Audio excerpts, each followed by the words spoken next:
Bonjour. Bonjour. Nous allons parler de Man of Steel. Donc aujourd'hui on va parler d'un film qui s'appelle L'homme d'acier et non l'homme super. La grosse différence. Ah non. Non, ça a changé le thème. Non. Attends, c'est...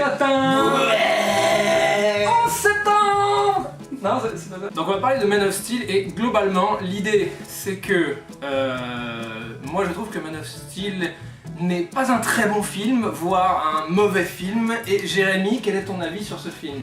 Je pense que Man of Steel est un chouette blockbuster qui remplit tout à fait son rôle de super production, mais qui ne me plaît pas pour des raisons personnelles. Donc je vais le défendre, faire un peu...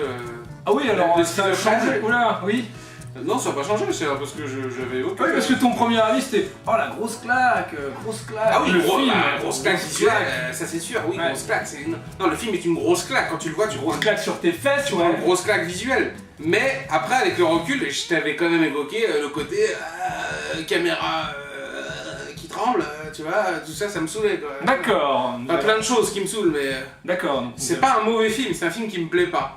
Donc je trouve que c'est un film défendable, alors que toi tu trouves qu'il est indéfendable. Ouais. Voilà. Pour résumer, pour résumer globalement mon sentiment sur le film, je dirais que le film est un peu divisé en deux parties, en deux grosses parties, et que la première partie, on s'en fout et c'est chiant, et la deuxième partie, on s'en fout et c'est moche. Déjà, qu'est-ce que tu penses de ça? Je pense pas que le film il ait un problème de beauté, à mon sens, il a un problème de stabilité plutôt. Mais oui. je trouve que c'est un film quand même qui a une certaine beauté, qui regorge de plans et de lumière qui donne envie de regarder. Donc non, je trouve pas que ce soit un film moche. Et alors à la fin, je vois pas ce que tu trouves de spécialement moche. Si t'aimes les jeux PlayStation, oui, ça doit te sembler immensément joli. Ah, Et, tu veux dire l'aspect 3D?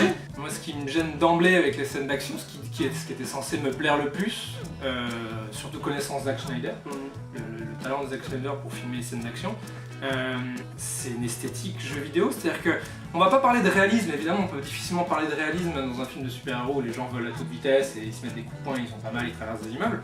Ok, on peut accepter tout ça, évidemment, on l'a vu dans plein de films.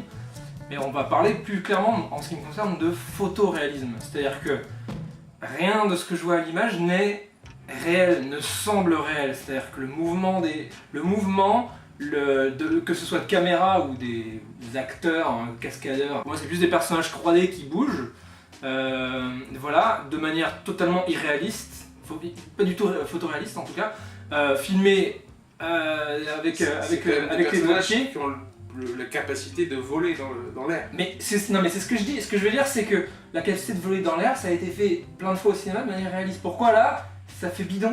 C'est bidon, c'est moche. Non, je trouve pas Ça que fait là, il manque plus que la manette. C'est-à-dire que là, t'es en mode, t'appuies sur R2 pour accélérer, t'appuies sur X pour moi, mettre des points. plutôt que de me détacher de ça en me disant que ça ressemblait à un jeu vidéo, je me suis plutôt dit, Snyder, au niveau des bastons, je parle vraiment au niveau des bastons, Ouais. il s'est un peu fait son Dragon Ball Z. C'est-à-dire que la façon de filmer les combats, elle n'est pas exactement semblable à Dragon Ball, parce qu'on est moins dans le côté Far West et tout ça, qui est vachement présent dans Dragon Ball, même si on l'a un peu. C'est un gros manque. Ouais, mais on l'a un peu quand même au début, quand ils sont dans la petite ville là, où On ils l'a défoncent un 2 peu tout. Oui, ça dure pas longtemps. Mais on l'a quand même, et puis surtout, voilà, les déplacements des personnages qui vont tellement vite qu'on a l'impression qu'ils se téléportent, les coups énormes qui se font quand ils glissent sur le béton et qui défoncent le bitume et tout ça. Ouais. Moi, je me suis senti à un moment donné, je me suis dit, putain, c'est Dragon Ball, c'est juste déguisé avec d'autres personnages, c'est exactement ça. Puis on y reviendra, mais l'histoire de l'extraterrestre qui arrive sur Terre pour reprendre un autre extraterrestre qui est là depuis longtemps, c'est comme Son Goku et Vegeta, enfin je veux dire, c'est du Dragon Ball, et du coup, d'avoir des bastons complètement surréalistes avec des personnages qui bougent de manière complètement dingue dans n'importe quel sens et qui détruisent tout, pour moi, j'ai accepté l'idée, ça marchait quoi. Voilà, moi je suis d'accord avec le côté Dragon Ball et je trouve que c'est une bonne référence et je trouve ça malin de sa part d'avoir fait le lien finalement entre les deux univers, chose que personne n'avait vraiment pensé je pense. Et bon, ça c'était malin, je suis d'accord. Sauf que dans Dragon Ball, si tu regardes bien, le côté il se téléporte, on voit rien, machin, c'est super speed, machin, ils l'utilisent avec un très bon dosage, c'est-à-dire une très bonne parcimonie. C'est pas tout le temps. C'est-à-dire qu'il y a des moments où clairement tu comprends tout ce qui se passe clairement tu comprends tous les coups, les machins, et il y a même des ralentis, des trucs, il y a les boules de feu, il y a des moments très très longs d'ailleurs, où on fait monter la pression pendant 3 épisodes. Ouais, machin, ça machin. je suis d'accord qu'on l'a pas. Et là on n'a pas du tout ça, déjà, donc on n'a pas ce côté Sergio Leonesque qu'il y a les Dragon Ball, mais c'était pas forcément l'ambition du Superman, mais quitte à prendre ce qu'il y a de bien dans Parce Dragon qu'on est Ball. dans un film qui sublime moins.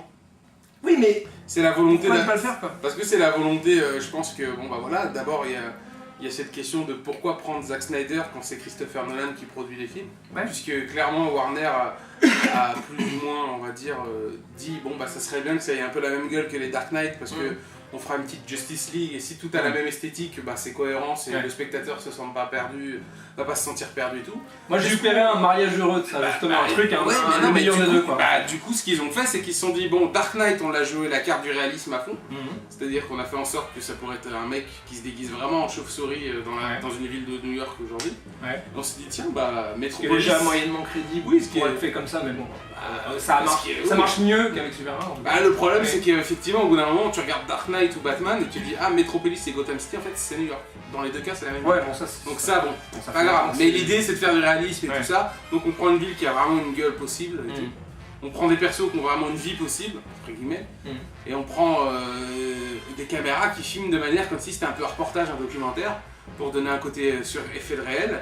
Et Voilà, puis mais- on met des musiques pas trop symphoniques pour pas non plus qu'on soit dans un conte ou dans quelque chose de féerique. On reste plutôt dans une musique assez terre à terre avec des instruments minimalistes, en tout cas utilisés de manière minimaliste. Mm. Du coup, forcément, on est dans un truc. On est dans un truc ultra réaliste, en tout cas voulu, c'est voulu Ouais, ultra réaliste. Mais si tu veux faire C'est- ça, C'est pour ça qu'on a ce résultat là au final, c'est qu'on on voit pas tout quoi. mais si tu veux faire un truc extra réaliste, dans ce cas-là, tu fais incassable. C'est-à-dire que voilà, tu fais. Et encore, Incassable c'est moins réaliste. Oui, mais mais justement, incassable, c'est c'est le côté totalement plausible, réaliste, bon, presque, tu vois, le côté sous spectaculaire de l'histoire de Superman, machin. Oui, je mais sais dans pas. Incassable, t'as comme une façon de filmer et de mettre en scène tes personnages qui sont très cinématographiques, Oui, bah oui. très racontés, Très, très. voilà, mais très tout ce qui romancé. se passe à l'image est crédible, c'est-à-dire qu'il n'y a pas un côté où à un moment t'as un mec en 3D qui fait boing boing boing, qui fait un truc qui est pas possible. Oui, parce que t'as un côté crédible de la force. Mais des c'est la pouvoirs, quoi. limite justement de la volonté de Nolan et de je sais pas qui d'autre, c'est de dire bon bah voilà, on va faire des trucs super réalistes.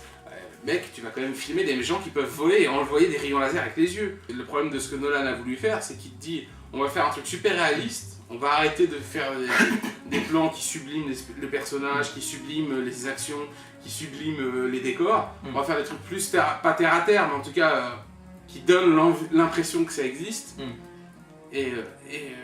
Et au final, bah oui, c'est vrai qu'on peut se retrouver parfois avec des trucs un peu bizarres parce que tu te dis, tu veux être réaliste, mais tu fais sauter tes personnages dans tous les sens. Exactement. Et tout. Mais parce qu'en même temps, il y a ce côté de se dire, je te place un contexte réaliste et dedans, je fais des trucs extraordinaires. Non, mais- Alors qu'avant, c'était, on a un contexte extraordinaire et il se passe des trucs complètement extraordinaires. Oui. Là, il y a une volonté d'essayer de dire, cul entre deux chaises un peu. Mais c'est ça, mais ça marche pas. Pour moi, ça marche pas parce que si tu veux un exemple récent de film où c'était à peu près réussi, où il y avait à peu près l'idée de trucs exceptionnels à l'image, mais avec beaucoup d'effets de réel et qui pour le coup marchait bien au niveau des effets spéciaux et de l'allure qu'avait le film et du photoréalisme du film, parce qu'on Moi, je le trouve mot, le film. le mot, bah non, pour moi non. Mais parce que pour toi, film c'est qui plus était un réussi. problème d'effets spéciaux. Oui, d'effets spéciaux, de techniques, de tout ce que tu veux, de façon de filmer ça. J'y crois pas du tout. Moi, je vois un jeu vidéo, je vois des images PlayStation 3. Je vois pas un film. Mais moi, ça Je vois pas un film réel avec des choses qui sont censées se passer réellement sous nos yeux. Non, moi, ça Moi, m'a je pas vois fait, un ce point-là. truc avec une manette, je vois une barre de vie et je vois c'est pas ça. Et un film qui avait réussi à faire ça en bien, c'était Chronicle. ouais, c'était Chronicle. Ouais. Chronicles, je sais pas. Chronicles, je crois. Chronicles, voilà, même si il y avait un budget moindre, même si l'idée était c'était des images trouvées, Ouais, et d'accord, que mais vers la fin, il y c'est avait, un film qui marche pas. Hein. bah, il marche déjà mieux. Bah non, moi je trouve Ah, il ça marche déjà beaucoup mieux. Ah non, moi je trouve ça Ah, marche pas. Bah, je trouve ça, Il j'ai y a un meilleur aucune- à un souvenir. moment donné, tu regardes le film, tu dis qu'est-ce que fout là, comment ça se fait qu'on a ces images là. Ah, bah Il y non. a des moments où la caméra n'a pas lieu d'être. quoi. Mais si, attends, en général, oui, mais bon, ok. Bon, attends, ouais, là tu Non, remets, non. tu remets en question autre chose. Obélix. Non. Tu remets en question le problème de tous les found footage movies, enfin tous les trucs à la Blair Witch. Non, C'est-à-dire. mais là où ça tient pas la route, c'est qu'à un moment donné, le mec il est en train de chier, il filme quoi, tu vois. Non mais bien sûr, je suis d'accord. Enfin, Non mais je suis d'accord là-dessus. Je dis On parle n'importe pas de quoi, ça. mais dans l'idée. On parle pas de ça, évidemment je suis d'accord là-dessus, mais du côté photoréalisme, du côté tiens les mecs volent dans le ciel et j'y crois, et les mecs ont des pouvoirs et j'y crois, les mecs se battent et se balancent dans les buildings et j'y crois et ça se passe à l'image, et il y a des effets de réel, genre zoom, machin, genre c'est filmé par un vrai caméscope, ça marche 100 fois mieux mais là, que cette espèce de truc avec des mecs où on comprend rien. Alors là, c'est illisible, t'évoques un truc intéressant, les effets de zoom, parce que dans Superman, il y en a pas mal. Bah oui, Et pour le coup, c'est effectivement de merde. même moi, si j'ai apprécié le film pour certains aspects et moins pour d'autres, bah, c'est effectivement ce genre d'aspects qui m'ont vraiment saoulé. C'est ces mouvements de caméra complètement inutiles et qui, au lieu de justement soutenir la narration, ne font que te casser le truc. Oui. En gros, t'es dans l'espace, il y a un vaisseau qui passe au loin. Alors ouais, à un moment donné, c'est le vaisseau de Superman quand il est bébé, il arrive sur Terre. Donc forcément, c'est une sorte de météorite qui arrive, ça tremble. Mais sauf qu'on est à des kilomètres quand on le voit dans l'espace. Tu dis, si on est à des kilomètres, on est plus dans une vision un peu d'omniprésence. Oui, une espèce de vision divine. Une vision divine de l'espace qui te contemple le fait qu'il... Et là, une espèce de zoom, genre. Et là, d'un coup, voilà, t'as un zoom au cadrage. Zoom au cadrage, comme si finalement, peut-être, qu'à ce moment-là... Dieu a un caméscope. Non, il y avait un astronaute qui réparait une station, et au moment où il a tourné la tête, il a vu ça. Il sort son iPhone, Si ça avait été... et puis il a filmé ça un peu, tu vois, ça bouge, il a essayé de zoomer, et puis Le pire, c'est que si il ça a avait été même- mis en place, ça se tient, mais c'est pas... Enfin, Non, tout c'est ça. pourri, ça. C'est juste on ça, a c'est utilisé pourri. l'effet, mais sans l'utilisation. Non, ça c'est vraiment gratos. Non, ça c'est complètement pourri. C'est vraiment nul. C'est vraiment c'est pourri. Bah justement, on va repartir du début du film finalement pour... voilà, parce que si le visuel était le seul problème du film, bon... Mais qu'il avait un scénario béton de chez béton, ça irait. Mais le scénario est... Alors, globalement, l'ensemble du film a des intentions super bonnes en fait, à la base, il a des vraiment bonnes idées de départ, mais quand vient le moment de les exploiter et de les mettre en image, les mettre en film, faire un film avec, ça se pète la gueule à différents endroits. Je m'explique. Je trouve ça une très bonne idée d'utiliser Zod comme méchant pour le premier film, parce que c'est le seul qui est un peu relié à la planète et avec les origines, ce qui fait que tu peux à la fois raconter les origines et avoir un méchant qui a un rapport avec ça, qui fait que quand il arrive, c'est pas genre un mec qui a rien à voir, voilà, qui débarque. Donc ça, je trouve ça bien. L'idée que Lois Lane soit moins tête à claque, moins conne, qu'elle soit un peu plus au courant de ce qui se passe et qu'elle ait plus de caractère, ça, je trouve ça très bien. Le casting, Dans l'ensemble, Kevin vraiment- Costner, Vraiment haut de gamme. voilà, Kevin Costner, Russell Crowe et tout machin, même si voilà, dans Fishburne. les films je les trouve au final chiants, mais c'est pas de leur faute. C'est pas de la faute des acteurs, c'est de la faute de ce qu'on leur fait dire. Quoi. Les designs du film, que ce soit le costume, effectivement sans slip rouge, moi ça c'est une idée justement.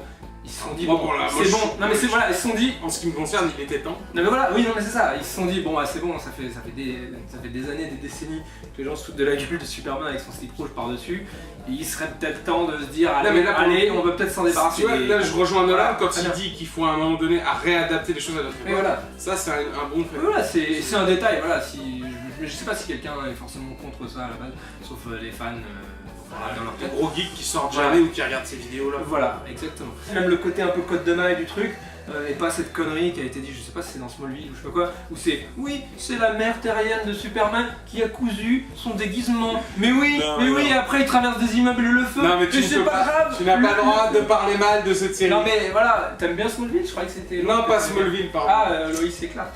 Les aventures de Lois et Clark, qui sont selon moi le meilleur contenu fictionnel sur le Superman. C'est possible, c'est possible. Pourtant c'est super kitsch, super vieux, très- un peu cucu après série de filles. Mais il faut, voilà, c'est un peu presque une série de films. Ouais. Il faut se remettre à l'époque, début des années 90 et tout. Ouais.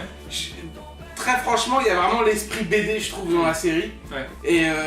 Et voilà, moi je. Et peut-être parce que ça fait aussi marcher à plein régime le côté double identité, machin. Carrément, ça carrément. exploite vachement plus finalement le cœur de la BD, parce que le cœur de la BD, il me semble que c'est plutôt ça. Je parle pas du tout en connaisseur ou en expert de Superman, mais j'ai le sentiment que ça fonctionne vachement plus sur les intrigues de bureau, le machin. Ouais. Oh, il y a un reportage, tiens, Clark Kent Ouais, va c'est enquêter. ça, c'est Oh, ça, mais c'est où est ça. Clark Kent? Tiens, c'est Superman. Ah, mais tu l'as pas vu, machin. C'est Et que ça exactement joue ça. vachement sur les quiproquos, les machins. C'est Et exactement que ça. l'idée de la série, c'est ça. Moi c'est j'ai de reprendre l'impression ça.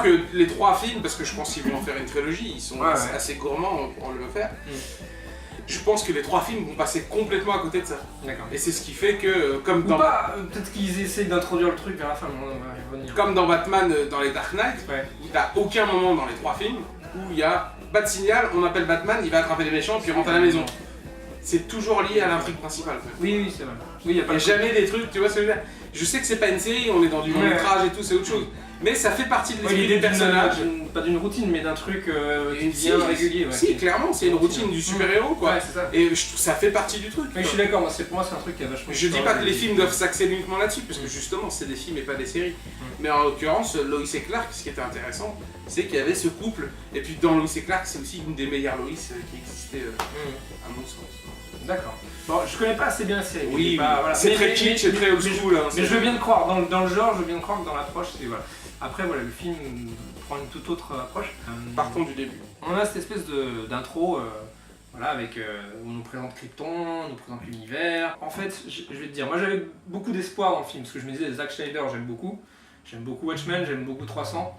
Pour moi, c'est un mec qui était né pour filmer les super-héros et les postures et les bastons de super-héros, et voilà. Et donc je me disais, ah, Superman par lui, c'est parfait. Nolan derrière, avec le côté un peu réaliste, dramatique, intelligent, je me dis, ah, ça, le mélange des deux, ça va être parfait. Deuxième ou troisième plan du film, je vois Jor-El qui arrive dans cette espèce de tribunal ou je sais pas quoi là, de conseil, et la caméra comme ça. Voilà. Et les premiers dialogues qui font un truc genre, mais que faites-vous ici et que dites-vous? Je ne sais pas si nanana. Déjà en fait les premiers dialogues se répondent pas. C'est-à-dire que je me dis ça y est, ça va être en mode écriture automatique, écriture blockbuster, genre on parle l'histoire de remplir quoi. On parle l'histoire de dire des trucs. Mais il n'y a pas du tout l'idée d'une interaction entre deux personnages qui parlent. C'est-à-dire que c'est même pas. Tu vois, ça semble rien comme ça. Parce que on était venu tellement habitués à se parler de blockbuster. Mais tu te rends compte qu'un vrai bon film, bien écrit en tout cas au niveau des dialogues, c'est quelqu'un où il y a des personnages qui parlent entre eux et qui se répondent quoi. Où quelqu'un dit un truc, et il dit un truc avec un caractère, avec une interaction. Là dès le début j'étais là genre, oh merde, tu sais, je me disais déjà on est dans ce style de dialogue qui va avoir aucun sens, qui va se répondre, qui sonne faux, qui bon voilà. Donc ça, chez Kikam, dialogue de merde dès le début. Je me dis ouf. Bon, ok, mais admettons, à un moment ça va se mettre en place. Moi, le début, c'est pas ce qui m'a déstabilisé le plus. Non, moi je trouve que le début, ce qui est intéressant pour la défense du début, c'est qu'on a les 3-4 premiers plans qui sont la découverte de la planète de Superman, de Krypton. Et puis on a quand même. On n'a pas les 3-4 premiers plans, on a les 20 premières minutes. Ouais, non, ce que je veux dire, c'est que les plans de présentation du décor, on découvre Krypton. Et je alors oui, d'ailleurs, c'est la première fois. Non, mais c'est la première fois qu'on découvre un Krypton concret. C'est vrai. On voit ce qui s'y passe, on voit qui y vit. C'est vrai. Avant encore une fois, l'intention est vachement bien. Non, mais excuse-moi, parce qu'avant Krypton, c'était une sorte de décor en plastique blanc je suis d'accord. où on voyait strictement rien. Deux pièces. Les mecs, ils vivent au Groenland. C'est vrai, c'est vrai. Si on peut avoir une image du film, le Groenland. Enfin, bref. C'est vrai que c'est la première fois qu'on voit un Krypton. Là, on voit un vrai Krypton vivant et tout, avec des animaux qui n'existent pas sur Terre. Les animaux qui ressemblent à des dinosaures, mais pas vraiment. Les animaux, on sort de la scène du conseil, machin, nanana, où ils parlent des trucs, bon, hein, en mode. Voilà. Et le plan suivant, c'est.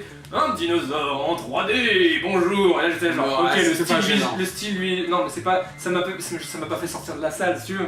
Je me suis dit, ok, on va être dans ce mode d'un animal en 3D pour rien. Voilà, au lieu de te présenter un espèce de Krypton beau mais un peu crédible où les dinosaures sont un peu loin, là il est au premier plan en mode George Lucas style quoi, en mode George Lucas nouvelle édition Star Wars où je rajoute des bestioles partout, voilà. Ouais, donc j'étais là genre.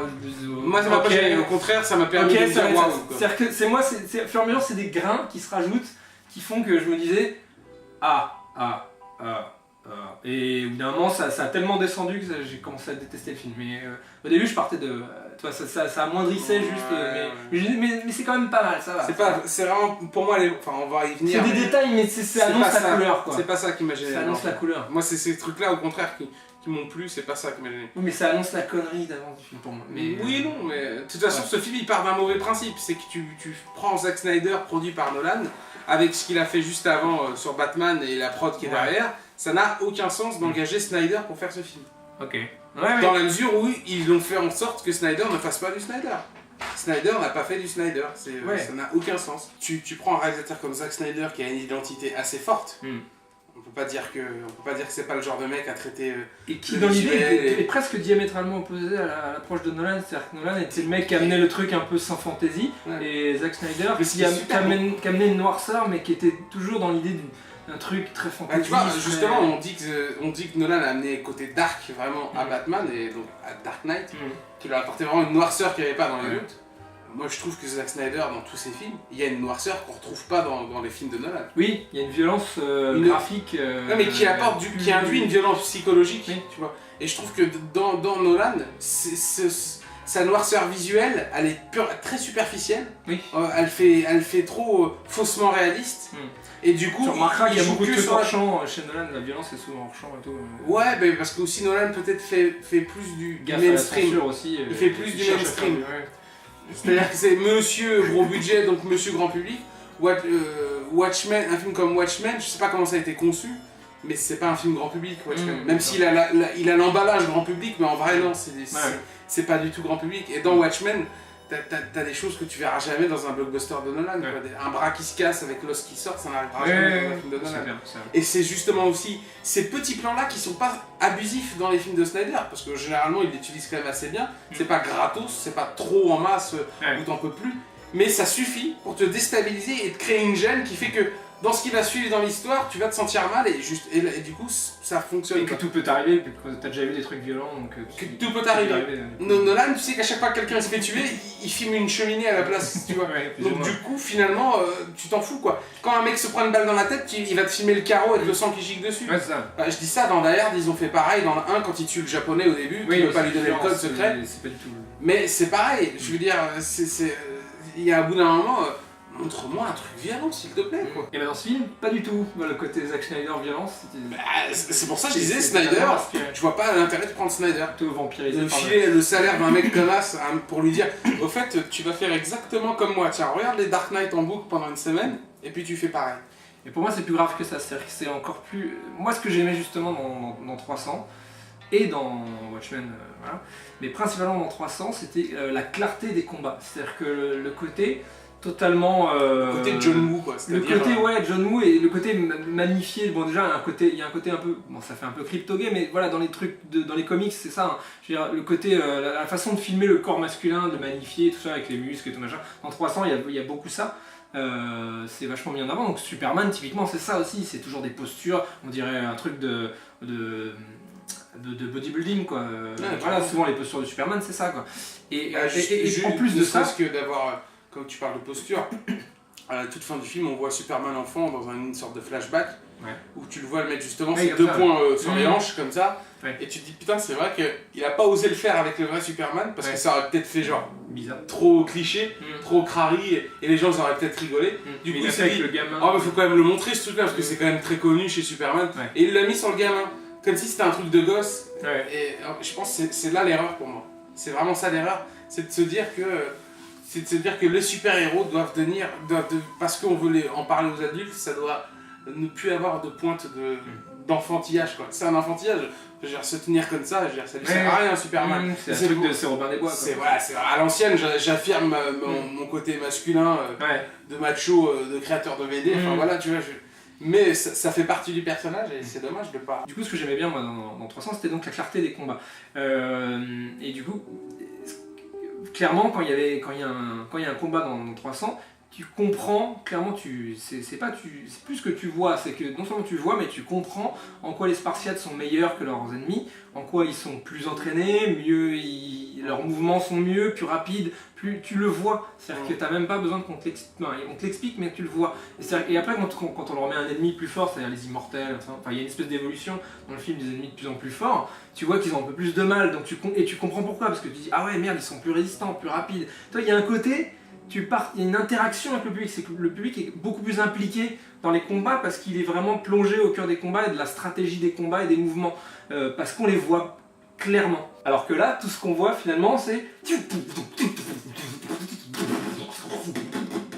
Enfin, on voit ça, on n'est pas... Voilà, c'est-à-dire que... Je suis pas aussi catégorique que toi, il y a un peu cet effet-là à la fin. Le truc qui est vraiment dommage, c'est que l'action dure énormément longtemps. Ils ont essayé d'être très généreux avec l'action, ce qui est, encore une fois, une bonne idée au départ. Ce qui, sur le papier, est sympa. Ils sont généreux. Genre beaucoup d'action. Tiens, de l'action. Ils cassent quand même pas mal limites. Ok, moi je suis très partant avec ça. Je suis pas anti-action, genre, les actions, ça devient bête. Non, pourquoi pas. Mais sauf que, au lieu de filmer ça, comme si c'était les humains sur le bord de la route, qui voyaient des surhommes en train de se battre et qui font putain on comprend rien, ils vont beaucoup trop vite pour nos yeux, Mais montre-nous ça du point de vue de Superman. Du point de vue de Superman, c'est que c'est clair ce qui se passe. C'est-à-dire qu'il sait ce qui se passe, il sait qu'il est parti par là, qu'il doit le poursuivre, qu'il sait machin, qu'il a traversé des immeubles et tout. Et très rares sont les moments où on adopte finalement, je parle pas seulement visuellement, je parle même d'un point de vue de la clarté, de la compréhension de ce qui se passe, on adopte le point de vue de Superman, donc on est impliqué dans l'action avec lui. On est impliqué comme les mecs qui sont par terre en train de regarder les immeubles tomber, et en train de faire « Oh putain, oh c'est chaud, oh ça tremble, oh c'est flou, oh c'est machin, oh c'est... on comprend rien ». Du coup, ça fait, au lieu de faire 40 minutes, j'exagère peut-être, mais je pense que c'est pas loin, 40 minutes d'action non-stop où on est impliqué dedans, on dit « Putain c'est chaud, le combat avance et tout machin », on est en mode... on subit l'action quoi, comme les humains, moi, l'action. Ce que je trouve, je suis pas aussi catégorique que toi, je trouve qu'on subit pas tant que ça l'action, je trouve quand même qu'on est pas mal impliqué. Pas tout le temps. Je suis d'accord qu'à un moment donné, quand ça part dans les immeubles et que ça devient un peu n'importe quoi, mais je trouvais que non, je trouve que la scène où il se bat contre la femme, la fille, j'ai oublié son nom du personnage. Ouais, Lorna, j'ai oublié son nom, mais quand il se bat contre elle, moi je trouve que ça tient plutôt la route. Moi je trouve que c'est bien fait, tu suis ce qui se passe, tu vois contre qui il se bat. C'est bon, ok, certes, il traverse les immeubles, bah si, je pense que... Enfin, déjà, tu peux pas... Il n'y a pas plus à comprendre que les... Enfin, là, pour le coup, non, moi, je suis pas d'accord. Je trouve que je me suis pas senti désorienté. Ils se battent, ils passent à travers 2 ou 3 bars dans la ville, et puis ils ressortent en pleine rue, ils finissent le combat dans la rue. Mais voilà, il n'y a rien de... Dès qu'ils s'arrêtent, dès qu'ils freinent, il n'y a pas cette idée de... Ah, je freine, c'est chaud, et ça me demande un effort de freiner. Non, parce qu'on est genre dans le détail.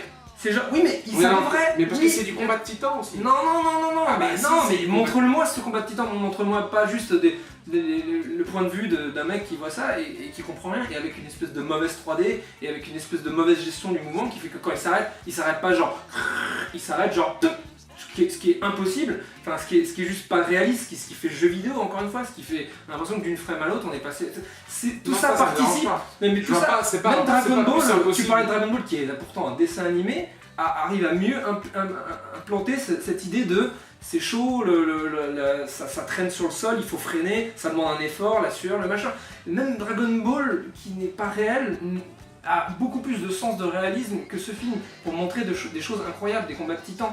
Non, mais moi je sais pas. Ça fonctionne pas, ça me déconnecte. Mais tu parles de ce détail, ce manque de détails, c'est. Bah justement, le fait qu'il puisse s'arrêter de manière comme ça, complètement subite, quoi. Il s'arrête à la fraction de seconde, tac, il bouge plus. Pour moi, c'est logique. C'est des gens qui se déplacent à la vitesse de la lumière. C'est logique, mais ça devrait être impressionnant. Ça l'est pas. Moi j'ai l'impression de voir une erreur technique, j'ai l'impression de voir un mauvais effet spécial. Genre, ah tiens il va super vite, bah arrête-le. Et au lieu de montrer clairement ou une vague, tu sais, ou une onde de choc, ou un truc qui marche vraiment, là il y a un problème au niveau du photoréalisme. C'est-à-dire que avec ce film, avec les films, les gens... Tu vois, la bataille quand ils se battent dans les airs, ouais. Pour revenir à cette bataille-là, parce que c'est justement, là, ça devient, on est dans les airs, c'est compliqué de filmer toujours un combat de 2 hommes dans les airs. Je disais, ah bah enfin, ça commence vraiment à être à peu près regardable. Je repensais, pendant le film, je me rappelais du combat entre Mr. Smith et Neo, quand ils sont en train de se battre dans le Matrix 3, dans la grande rue, là où il y a tous les agents Smith dupliqués, là, et qu'il pleut et qu'ils se battent dans les nuages. Et je sais pas si tu te souviens, on voit 2 mecs qui arrêtent pas de tourner comme une sphère, comme ça, et ils se mettent des coups de... Mais c'est super mal fait, en fait. À l'époque, c'était un peu impressionnant. Je me demande si je trouve ça mieux, hein. Il y a 10 ans, je trouve ça mieux. Pour le coup, franchement, revois la scène, tu verras que vraiment la scène de Matrix quand ils se battent dans le 3, dans les airs, et ils ont voulu faire du Dragon Ball pour le coup, ça se sentait la volonté. C'est très... Le combat, il veut rien dire. Le côté rapide, on comprend pas, du point de vue humain, ils sont trop rapides pour nos yeux, machin, Dragon Ball, les téléportations et tout ça. Si ça avait été ça pendant quelques instants, parsemés ici ou là, pour justement créer un contraste avec tous les moments où c'est très clair, j'aurais adoré.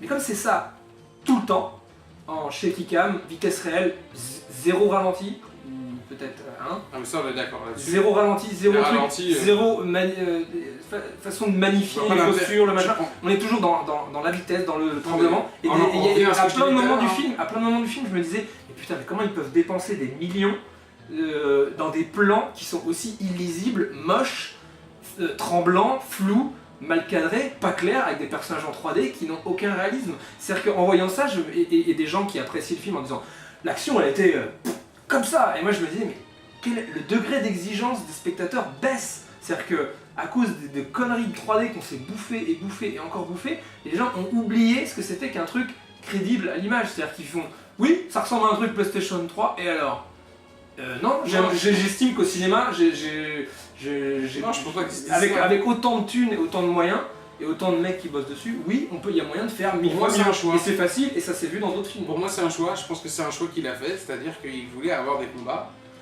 tellement réalistes qu'un combat comme ça en vrai, je pense qu'il fait. Je sais pas, je spécule, mais si demain il y avait un personnage qui était capable de voler, qui avait autant de force que Superman, et qui se battait contre d'autres personnages similaires à sa force, je pense qu'effectivement, nous on les verrait passer comme des fusées d'un point A à un point B. Mais pourquoi les filmer du sans point de vue vraiment humain? comprendre. Pourquoi les filmer du point de vue humain? C'est pas ça qui nous Mais intéresse. parce que justement. Le personnage principal c'est Superman, c'est pas nous. Eh ben non, c'est là où tu te trompes. Quel est le personnage humain qu'on suit pendant le film? Non, mais l'intérêt, là où tu te trompes par rapport à pourquoi les filmer des points de vue humains, Oui. c'est juste toute la démarche de Christopher Nolan de Mais dire. quel est l'intérêt? Quel est l'intérêt? Attends, après, C'est sa démarche, ok, mais quel est l'intérêt? Sa démarche de vouloir faire un film réaliste à 100% comme il l'a fait avec Dark Knight, Réaliste, ok. ça implique d'avoir systématiquement un point de vue humain. Mais oui, mais justement, ça fonctionne pas. C'est pas intéressant. Ah bah attends, que tu En trouves quoi pas c'est ça intéressant? Non mais est-ce que en quoi c'est intéressant? Juste Bah objectivement, pour dis-moi, l'identification. fais l'avocat du diable, défends-moi en quoi c'est intéressant. Bah, moi là où je trouve que c'est intéressant, c'est que ça permet au spectateur de vraiment se projeter dans l'univers du film. Tu Non. te dis bah si, c'est En plus, c'est attends, en le plus film. quel personnage humain on suit pendant tout le film? Bah Lois Lane et tout. Lois Lane qui est là, elle est pas du tout, elle est pas toujours là, hein, elle est pas toujours là à suivre les autres. Les seuls personnages qu'on connaît, c'est Lois Lane qui se téléporte un peu dans le film. Il y a des moments où d'un seul coup elle est dans un avion, le truc suivant elle est à 3000 km. Bon, admettons.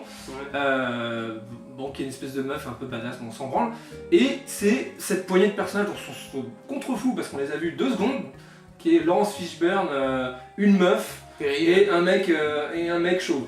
Et voilà, et sous prétexte qu'on les a vus 2 secondes dans une scène à la con avant, on est censé s'inquiéter pour eux à un moment dans le film. Non, Oui, mais on va peut-être montrer un moment les humains quand même. Là, qui courent, et il y a une scène à un moment. Non mais il y a une scène à un moment genre. D'abord d'une avec autre les question débris. là.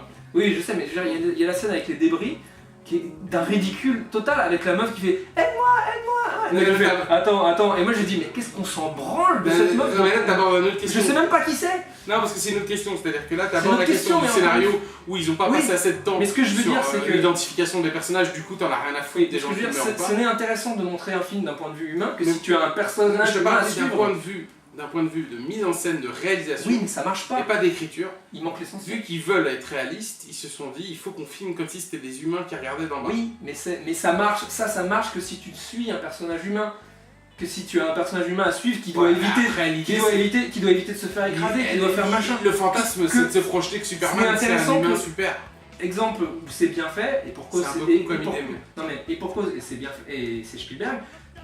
La guerre des mondes au début, le truc filmé entièrement du point de vue humain de Tom Cruise où ça pète autour de lui, machin, il est en bagnole, voilà. Mais au moins on a un mec à suivre, clairement. Si on a personne à suivre et que le mec on est censé suivre, parce que pendant tout le film on est censé connaître et suivre Superman, on le connaît pas pendant tout le film, mais bon ça c'est un autre problème. On le connaît pas mais on est censé le suivre, on suit son histoire, son évolution, ses flashbacks, ses pensées, ses trucs, ses sentiments. On n'est pas avec lui parce qu'on est dans un truc beaucoup trop rapide que lui voit pas ça comme ça. Les gens qui voient ça comme ça, c'est des personnages dont on se branle, qu'on a vu 2 secondes. Et donc c'est inintéressant de faire ça, de dire le personnage principal c'est lui, mais on va montrer le truc du point de vue du chien là. On s'en branle du point de vue du chien. Enfin, Les chiens sont super importants, Non, c'est mais une place c'est- super importante. Mais je dans veux la dire, société. c'est bête, c'est Non, con. non, c'est pas bête. C'est une réalisation mal pensée. C'est pas une réalisation mal pensée. C'est mal C'est pensé, c'est vrai, pas. c'est En vrai. quoi c'est une bonne idée? Après c'est une question de goût là, on frôle avec. Non, mais il n'y a aucune bonne raison, je ne vois pas. J'ai beau chercher, je ne vois pas. Pour moi la raison, je te l'ai dit encore une fois, c'est cette Mais volonté s'il n'y a pas le d'avoir même des films qui ont une gueule réaliste. J'ai dit une gueule. Hein. Oui, mais tu peux avoir ce truc réaliste, mais en suivant le point de vue Superman. Mais non. Si. Parce que Superman, lui, quand il se déplace vite, il voit pas Si, les si. choses vite, il voit les choses lentement. Oui, mais alors. Et tu nous, les quand montres on, le voit lentement. quand on voit se Et déplacer. bah, tu les montres lentement. Mais oui, sauf qu'il voulait pas donner le point de vue de Superman. Et pourquoi? Parce qu'il voulait avoir un point de vue réaliste. Alors pourquoi ne pas nous montrer le point de vue de Superman, mais nous faire chier avec, dans son enfance, il était malheureux, parce qu'il voyait trop les choses dans les murs. Et puis dans son enfance, les gens, ils lui donnaient des coups de poing pour 0 raison. Et puis il disait non, je dois pas me battre. Et ses parents lui disaient, Ouais. tu vas devenir quelque chose, mais pas maintenant. Et voilà, alors ça, alors voilà. Et là on va passer au scénario parce que c'est juste ignoble. Attends. Ouais. Moi, ce que je trouve intéressant pour revenir au combat et tout ça, Ouais. un petit détail à la con. Mais moi, j'ai trouvé pour une fois, de tous les Superman que j'ai vus, à part Lois et Clark dans la super série, c'est la première fois où je trouve qu'ils utilisent vraiment bien le pouvoir des yeux rouges, du laser dans les yeux. Ouais, Et j'ai trouvé ça très à peine. Bah, moi j'utilise à peine, mais il l'utilise quand même. Rappelle-toi le Superman Returns de Oui, Brian, là on parle d'autre chose. comment il s'appelle Singer. Absence totale de ce pouvoir. Walou, tiens, il ne l'a plus. Et puis dans les autres films avant, je trouvais que c'était pas toujours très bien fait. Là pour le coup, c'était vachement intéressant parce que c'est maîtrisé et t'y crois. T'as l'impression vraiment que son truc il existe quoi. Non, moi je trouvais que ça existe, ça marchait bien. Maintenant, là, ce qui est la limite du problème du réalisme vis-à-vis des combats, vis-à-vis de tout ça, c'est qu'ils disent d'un côté c'est réaliste et on va tout expliquer. S'il est fort. D'ailleurs, non, c'est très mal utilisé Non, parce qu'il justement, l'utilise pas contre Zod, bordel, il l'utilise jamais. Mais si, il l'utilise parce qu'il l'utilise après. D'accord. Je sais plus, mais Il passe son temps, il met des patates. Non, il l'utilise. Non, il l'utilise. Si, il l'utilise contre. J'ai rien contre le fait qu'il met des patates, mais s'il a un pouvoir pour atteindre la distance, pourquoi il fait ça? Dit de passage, le passage où il lui met des gros coups de poing monumental qui fait que. Ça l'envoie loin et loin et tout. Là, pour le coup, je trouve ce passage-là. Alors, voilà. C'est ce que toi tu recherchais. Voilà. C'était ce point de vue de Superman. Un des rares moments où je me disais, tiens, c'est intéressant. Sauf que, visuellement, c'est à chier. C'est-à-dire que Zod est en 3D. Salut, je suis en 3D, je suis un sprite, je suis un personnage 3D, et je suis Superman, je suis en 3D. Mais je vois deux personnages en 3D, il manque juste la manette, et il n'y a aucun photoréalisme dans cette image. Mais tu peux pas le faire en 3D ce truc. Mais tu peux pas le faire en 3D. Mais Chronicle, comment ils ont fait pour que ce soit aussi réaliste? Je sais plus, donc ils l'ont sûrement fait en 3D. Je trouvais pas ça aussi réaliste. Ils l'ont fait en... Je te jure, la scène de vol dans Chronicle, la première scène de vol dans les nuages, t'y crois. C'est-à-dire qu'au niveau son, au niveau tout ce qui se passe, tu vois les mecs qui se regardent, qui se sourient, qui machin. C'est-à-dire qu'ils sont là et c'est totalement crédible. Et c'était une façon moderne de le faire bien. Là, pourquoi ils ont des millions, ils ont que ça à foutre. Et c'est Superman, c'est typiquement le truc à pas foirer. C'est marrant parce que pour foirer. Toi dans Chronicle, ça t'a pas gêné parce que tu trouves ça bien fait. Mais moi, ce qui m'a gêné dans Chronicle, c'est de faire avaler à tout le monde qu'un film filmé par des jeunes et la gueule d'un film dans 35. Ça, c'est autre chose, oui. Mais ah, bah ouais, mais excuse-moi, ça me sort d'histoire autant que toi. Oui, mais c'est un détail encore plus technique. Ah non, c'est pas un détail technique. On te dit dès le début, voici des images qu'on a trouvées. Mais c'est crédible, ouais. Eh ben non, c'est pas crédible. Et si. Ah bah, ça veut dire que tous les gamins, non mais les gamins, mais non, format là. Mais non, on parle pas de format là. On parle que de la gueule qu'elle a à l'image là. Toi tu dis ça fait 3D. Moi je te dis là où ça passe pas dans Chronicle, c'est que dans Chronicle, on te fait croire que c'est des images d'archives alors que ça fait pas une image d'archive. Enlève le fait que ce soit censé être une image d'archive. Est-ce que c'est réaliste à l'image? Bah, moi je trouvais que non, je trouvais pas plus que Superman. Bon ok, mais revois-le, mais franchement je l'ai vu 2 fois en plus. Non, franchement c'est-à-dire que là c'est pas possible de trouver ça réaliste, de trouver ça photoréaliste. Superman c'est des sprites. Je trouve pas que c'est un jeu vidéo. Non, c'est un jeu vidéo. Non, je trouve que la 3D a passé quand même largement bien. Sans déconner, tu verras, tu le reverras. Les rendus sont assez propres. Il y a zéro réalisme, zéro. C'est-à-dire qu'il n'y a rien dans l'image qui me fait dire c'est un film. Moi c'est une cinématique que je suis en train de voir. C'est pas un film. C'est-à-dire que je me rappelle même d'une cinématique qui date de 10 ans avant, d'un jeu sur PC, je sais pas quoi, les avant. Non mais tu vois Superman, mon gars. Non, il y a aucune cinématique qui sont bien faites comme ça. Je vais t'en montrer une, tu vas me dire tiens, c'est la même chose. Non, mais même j'ai pensé à ça, j'ai dit putain, mais c'est aussi bien fait un truc cinématique. Pour le coup, il y a des trucs qui aujourd'hui qui ont des super looks. Mais dans Superman, vu qu'il mélange les images réelles et des images 3D en permanence... Mais il y en a presque pas des images réelles, il y en a pas. Si, bien sûr que si. Ah ok, le plan de mec qui regarde en dessous, qui s'arrête. Mais non, mais t'as aussi les plans d'ensemble, les décors, où ils ont filmé du décor. Non, c'est du Mad Paint qui pue, il y a rien de réel. Pas toujours. C'est-à-dire que tout l'aspect visuel qui est normalement primordial dans une scène d'action, ou l'esthétisme ou machin, voilà, et la compréhension, la lisibilité, le côté implication du spectateur dans l'action, est censé être important.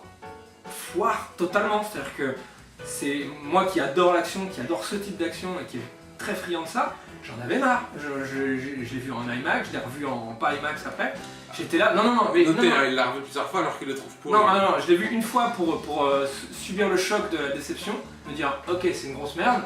Je l'ai vu une deuxième fois pour l'autopsier, pour dire alors c'est une grosse merde parce que ça et digérer le choc de la merde quoi. Non mais c'est ça, quand l'action est partie, il n'y a aucun sentiment même d'idée de faire monter quelque chose, c'est il n'y a aucune pause, aucun dosage du rythme, aucune notion de rythme de truc qui fait que ok là on se repose, on repart, on se repose, on repart. Non, c'est boum boum boum dans ta gueule jusqu'à la fin, j'espère que tu kiffes bien ta race. et fin. Tu vois, et en plus, même au niveau de l'action, il n'y a aucune progression. C'est-à-dire qu'il n'y a pas, typiquement, combat entre Zod et Superman, il n'y a aucune progression de ah, il est en train de le battre, ah, il est en train de pas le battre, ah, non, non, oui, non. Que dalle. C'est-à-dire qu'ils peuvent se mettre des patates pendant 3 ans.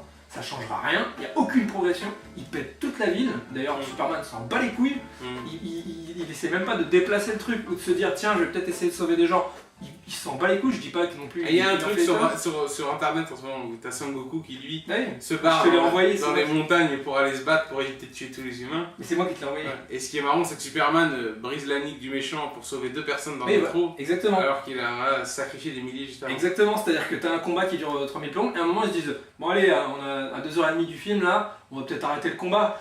Clac. Fin du combat.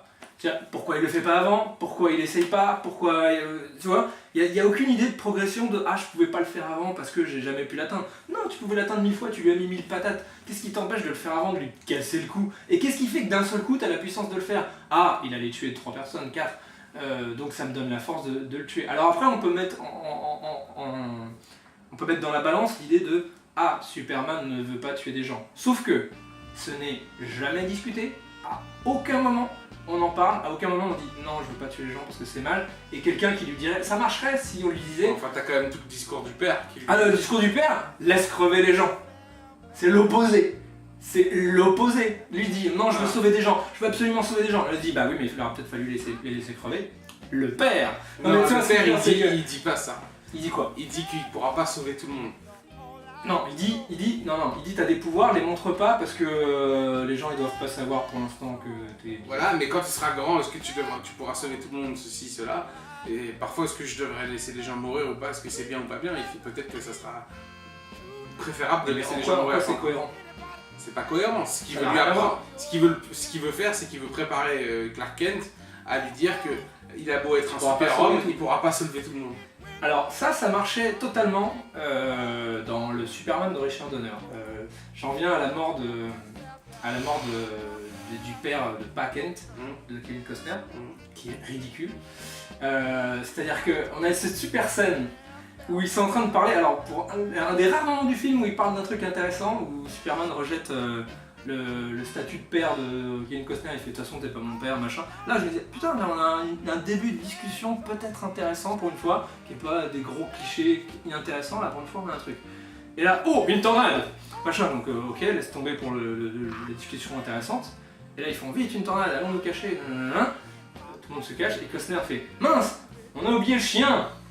Il faut absolument que j'aille sacrifier ma vie pour sauver ce chien. Évidemment Superman n'y va pas alors qu'il aurait pu le faire en 2 secondes. Voire même survivre à la tornade, voilà, il aurait pu y aller, mais non, c'est le père qui y va. C'est très important que le père y aille pour mourir. Je vais sauver le chien. Déjà, ce putain de chien, laissez-le crever, enfin c'est bon quoi, à un moment la vie humaine, dans des moments d'extrême urgence, je pense que tu fais quand même, bon déjà, c'est extrêmement con de base, donc il va sauver le chien. Après il se fout de la cheville, bon, il met un truc en place pour que, voilà. Et donc il y a la tornade qui arrive sur lui, t'as Superman qui fait « Je pourrais y aller ». Mais il m'a dit avant que je ne devais pas montrer mes pouvoirs, donc je n'y vais pas pour sauver l'une des personnes les plus importantes sur Terre, pour moi. Je ne fais pas d'exception évidemment. Avant, dans sa vie, il fait plein de trucs, il défonce un camion, on le voit pas mais on voit le résultat après le bar. Je défonce un camion, il y a sûrement des gens qui l'ont vu. Je sauve un truc pétrolier machin devant tout le monde pour sauver des gens que je connais pas. Je fais des exceptions sans arrêt, mais parce que mon père m'a dit une fois, ah bah je vais pas sauver mon père évidemment, donc il va pas le sauver. Non mais je suis d'accord. Et là le truc, la débilité suprême du film, qui est le moment où les gens pensent que le film est intelligent alors qu'il l'est pas du tout. Costner qui fait ne me sauve pas, enfin il dit pas ça mais il fait un signe de la main genre non, ne me sauve pas. À quel point il a son père. Alors, oui, super. Mais c'était la seule exception, qu'il devait faire. C'est la seule. C'est vrai. Il peut ne pas sauver plein d'autres gens qu'il connaît pas. C'est la seule exception qu'il pouvait faire là. C'est débile, ça n'a pas de sens. Le côté ne me sauve pas, ok c'est cohérent avec ce qu'il a dit avant en termes de scénario. Mais c'est con. C'est con. C'est-à-dire que c'est le seul moment où il faut qu'il lui désobéisse. C'est clairement le moment. Et là où c'était 1000 fois mieux fait, je dis pas que le film de Richard Donner était un film parfait, il a plein de défauts. Et voilà. Le seul truc où la mort de Pa Kent était bien faite dans le film de Richard Donner, c'est qu'il mourait d'un truc sur lequel Superman n'a aucun pouvoir, il meurt d'une crise cardiaque. Et voilà, et c'est beaucoup plus fort parce que c'est pas un truc qu'il peut gérer, c'est un truc genre tu dois accepter, et ça va plus dans l'idée de tu dois accepter la mort des gens, tu pourras pas sauver tout le monde. La preuve, je meurs d'une crise cardiaque, tu peux rien faire. Voilà, tu peux pas réparer le pont, tu peux pas rattraper l'avion, il meurt. Donc là tu pourras pas empêcher ça. Et c'était vachement plus fort en termes d'émotion et machin, c'était la meilleure idée. Et beaucoup plus tragique, et voilà, avec la belle musique de John Williams, pas une espèce d'instrumental pourri de Hans Zimmer. Voilà. Non mais voilà, non mais on a cette scène, donc voilà, je pense que j'ai à peu près englobé la connerie totale de cette scène, qui n'a donc aucun sens. Voilà. Je suis d'accord que cette scène, elle va pas. Moi, mais c'est pas ça qui, encore une fois... Bah c'est une scène conne parmi 1000 scènes connes quoi. Non, je suis pas d'accord, mais... Ok, tu veux que je t'en cite d'autres? J'en ai plein. Non, mais il y a d'autres scènes que j'aime pas non plus. Non, mais ce qui est intéressant dans ce film, moi ce que j'ai trouvé intéressant, c'est aussi cette version, entre guillemets, malgré le fait qu'ils ont essayé d'avoir le cul entre deux chaises, le plus grand public et à la fois réaliste. Donc, compliqué de faire les deux, parce que le réaliste, a priori, c'est pas toujours joyeux. Et ils ont essayé de dire, bon, c'est un anxiogène, mais pas trop quand même. Ouais. Mais c'est vrai que c'est un Superman qui est un peu plus adulte qu'un Iron Man ou Avenger. Tu peux, c'est quand même moins axé teenage, malgré ses défauts. Oui. Ça s'adresse moins à un public teenage. Ça s'adresse quand même à un plus grand public.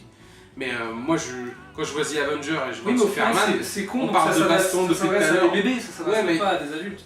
Ça veut s'adresser à des adultes en faisant genre c'est intelligent, mais c'est tellement con que ça s'adresse même pas à des ados, ça s'adresse à des gamins. Non, parce que tu as des sentiments qui sont implicites, qui sont dégagés après de tout ça. Lesquels? Parce que pour moi, c'est un peu con qui laisse son père mourir alors qu'il pourrait... Entre autres, non, mais prenons cette scène-là parce on peut prendre chaque scène. Non, parce que c'est la plus emblématique pour moi. Il y en a d'autres, mais je peux les prendre une par une et elles sont toutes connes. Non, mais prenons celle-ci, pour faire pas le contre-exemple, mais cette scène-là où effectivement, elle est effectivement, tu comprends pas pourquoi il fait pas l'exception alors qu'a priori c'est le seul. Et puis il va sauver un chien, putain, c'est même con dès le début. Non, ça à la limite, c'est pas l'histoire du chien. C'est pas l'histoire du chien, mais. Non, mais c'est quand même moi j'ai eu l'impression. Tu nous fais chier avec le caméscope, le machin, le truc. Moi j'ai sauver le chien, c'est important. Quand le père il meurt, quand il part, quand il va sauver le truc, tu dis c'est une évidence qu'il va pas y arriver. J'ai l'impression que c'est comme un suicide presque, on a l'impression que le père... Et pourquoi il fait ça? Mais ça n'a aucun sens, on est d'accord, mais il y a l'impression de se dire, bon bah là, il faut que maintenant le père il meure, pour que Superman comprenne. Je suis d'accord, c'est n'importe quoi. En train d'avouer que c'est très mal fait quoi. Moi je suis plus d'accord que je suis d'accord avec cette scène de la défendre. Non, je la défends pas, j'essaie de dire que malgré tout, même si elle n'est pas bien faite, elle donne quand même le sentiment aux gens de se dire qu'il avait tellement d'admiration pour son père qu'il était capable de lui obéir sur l'ordre de ne pas le sauver. Alors oui, voilà. Tu vois ce que je veux dire? C'est le seul truc qui passe un peu, mais c'est tellement con. C'est-à-dire que... La façon de le choisir ça, c'est un peu bizarre. Non mais surtout, vu les exceptions qu'il fait pendant tout le reste du film. C'est-à-dire, il viole les règles de son père, il la viole sans arrêt. C'est-à-dire qu'il passe son temps à aller de coin en coin en sauvant discrètement les gens, sauf que c'est jamais discret. Et en tout cas, celles qu'on voit, c'est jamais discret. Il y a forcément quelqu'un qui le voit, qui machin, tout le monde est plus ou moins au courant. Voilà. À un moment, l'argument de Costner à chaque fois, et de Jorel, et de tout le monde, et de sa mère, c'est de dire tu vas faire de grandes choses. Oui, de grandes choses, mais plus tard. Genre, pourquoi plus tard? Pourquoi pas maintenant? Qu'est-ce qui empêche que maintenant, c'est pas le moment? Parce que le film a dit que c'était ça. Il n'y a aucune raison, voilà. Il faut aller attendre qu'il retrouve son vaisseau, j'en sais rien, je vois pas... Bref, c'est débile, c'est-à-dire qu'à chaque fois, quand on espère avoir une espèce d'échange intéressant avec ses parents, tout ce que le dialogue, c'est « tu vas faire de grandes choses ». C'est ça, tout le temps. Non, mais parce que, aucun intérêt. Parce qu'on est aussi dans un film, c'est une introduction, il faut aussi prendre ça comme ça. Mais le dire une fois, le dire une fois et demie... Ils à dire ça, ils passent pas leur temps à dire disent que ça, sans déconner, ils disent que ça. Il explique à un moment donné que lui, il est quelque part, c'est une forme de... Il est bizarre, il est fait pour de grandes choses. Non, il lui dit qu'il est, pour résumer, que Superman est une sorte d'espoir dans l'avenir parce qu'il peut apporter une forme de stabilité. Oui, donc tu vas faire de grandes choses. Bien sûr. Mais c'est tout. Mais oui, mais c'est et la scène d'avant, et la scène c'est le thème du film. Oui, mais c'est pas parce que c'est le thème du film, c'est pas comme Spider-Man. Il le répète pas pendant des grandes responsabilités. Ouais, mais il le répète pas pendant tout le film. À un moment, Racontez-nous un film, quoi. Ne nous dites pas le slogan du poster en boucle. C'est pas des dialogues, ça. Et je suis d'accord, mais pour le coup, moi ce que je trouve quand même intéressant dans le film, malgré que. Moi dans l'ensemble, ce qui m'a pas plu, c'est d'avoir justement, depuis tout à l'heure on n'arrête pas de parler de réalisme, moi c'est ça justement qui m'a fait chier.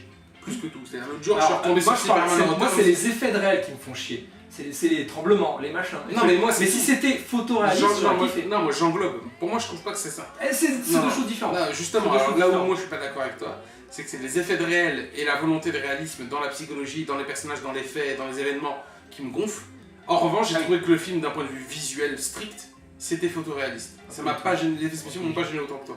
Moi, je voyais que dalle de réalisme dans ce film. De la psychologie aux personnages, de leur façon de parler, de la façon dont c'est filmé. Attends, moi je parle de photoréalisme là. Bah, je t'ai dit, parler aussi non, l'esthétique visuelle. Oui, je sais. Et les effets spéciaux. Mais là, globalement, ça m'a pas gêné, j'ai trouvé ça très regardable et je suis rentré dedans. Ouais. En revanche, ce qui m'a fait chier, c'est cette volonté de cadrer tout le temps à l'épaule, c'est cette volonté de filmer les choses comme si c'était plausible en vrai, comme si ça pouvait exister, et de filmer des personnages qui ont pas forcément.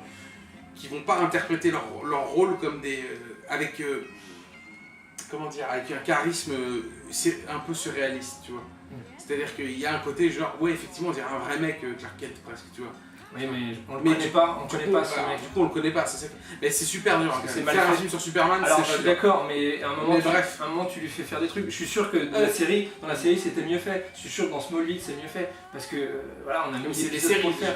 Oui, mais on a mis l'épisode pour le faire. Et si on a fait des séries sur un personnage principal, c'est qu'il devait bien être intéressant à un moment ou à un autre. On va voir ce qu'ils en font dans le 2, s'ils arrivent à en parler. Moi, la seule scène où je commence à connaître Superman et voir l'intérêt de le filmer et une vraie scène.